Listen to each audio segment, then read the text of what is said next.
அஸ்ஸலாமு அலைக்கும் வரஹ்மத்துல்லாஹி வபரகாத்துஹு. தீனுல் இஸ்லாம் என்கிற என்னுடைய யூடியூப் சேனலுக்கு உங்கள் அனைவரையும் வரவேற்கிறேன்.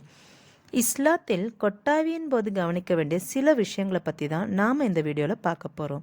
1. கொட்டாவி இறை வெறுப்புக்குரியது. அல்லாஹ்வின் தூதர் ஸல்லல்லாஹு அலைஹி வஸல்லம் அவர்கள் கூறினார்கள், அல்லாஹ் கொட்டாவியை வெறுக்கிறான். இதை அபூ ஹுரைரா ரலியல்லாஹு அன்ஹு அவர்கள் அறிவிக்கிறார்கள். 2. இயன்றவரை கொட்டாவியை கட்டுப்படுத்துவது. அல்லாஹ்வின் தூதர் ஸல்லல்லாஹு அலைஹி வஸல்லம் அவர்கள் கூறினார்கள், கொட்டாவி ஷைத்தானிடமிருந்தே ஏற்படுகிறது. எனவே உங்களில் ஒருவருக்கு கொட்டாவி ஏற்படும் போது இயன்றவரை அதை கட்டுப்படுத்தி கொள்ளுங்கள். 3. வாயின் மீது கையை வைத்து கொட்டாவியை மறைத்து கொள்ளுங்கள்.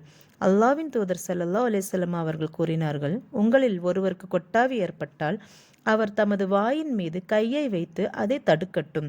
ஏனெனில் ஷைத்தான் அப்போது வாய்க்குள் நுழைகிறான். 4. வாயை திறந்து ஹா என்று கூறாமல் சத்தமிட்டு கூறாமல் இருப்பது. யாரேனும் ஹா என்ற சத்தத்துடன் கொட்டாவி விட்டால் ஷைத்தான் சிரிக்கிறான் என்று அர்த்தம். ஆகையால் கொட்டாவி வரும்போது இந்த 3 விதிகளை கடைபிடியுங்கள். இந்த பதிவு உங்களுக்கு பிடித்திருந்தால் லைக் செய்யுங்கள். உங்கள் உறவினர்களுக்கும் நண்பர்களுக்கும் ஷேர் செய்யுங்கள். அஸ்ஸலாமு அலைக்கும் வரஹ்மத்துல்லாஹி வபரகாத்துஹு.